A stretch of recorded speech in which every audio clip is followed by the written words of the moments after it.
I'm old enough to remember guys like Howard Stern and Jimmy Kimmel. They used to make fun of people for crying. There was a Hall of Fame baseball player named Mike Schmidt. He was inducted into the Hall of Fame, and Howard Stern used to play on loop all the time Mike Schmidt crying when he was inducted to the Hall of Fame. Now, this is a guy that had accomplished something there very few people on the planet would ever accomplish.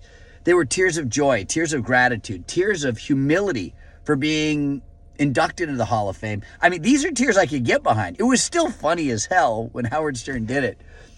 But it's even funnier now that Jimmy Kimmel is crying because this person didn't get elected. I could get behind Mike Schmidt for crying. I mean, at least he accomplished something. Jimmy's crying. I wouldn't let my 11-year-old behave like that.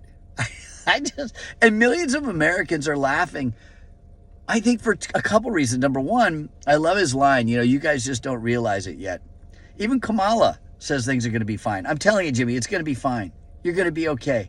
Get a tissue. It'll be okay. And I think here's one of the reasons why millions of Americans, just hardworking Americans, just think this is hysterical. I work with small business owners around the world. And before noon, we get fired. We get sued by employees, vendors, partners, just to feed our families. It is a bloodbath out there just to stay afloat.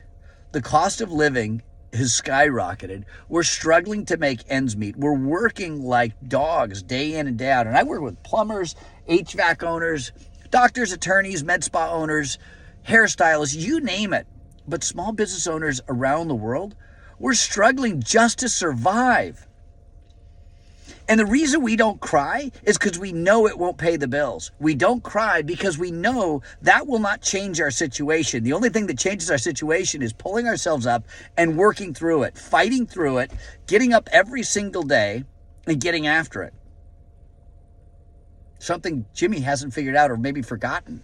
Maybe you used to know that, but you forgot it. My 11-year-old, when he loses a match to a young man or young woman, I tell him, don't cry.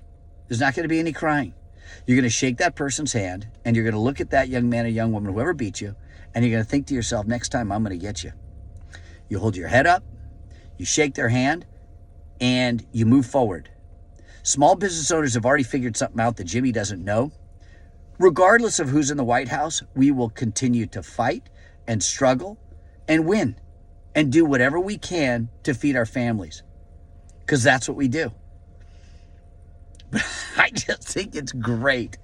And millions of Americans are laughing. I think just because you forgot what it's really like out there. And millions of Americans, I think, reminded you what it is like out there. So maybe you're not smart at everybody. Just a thought.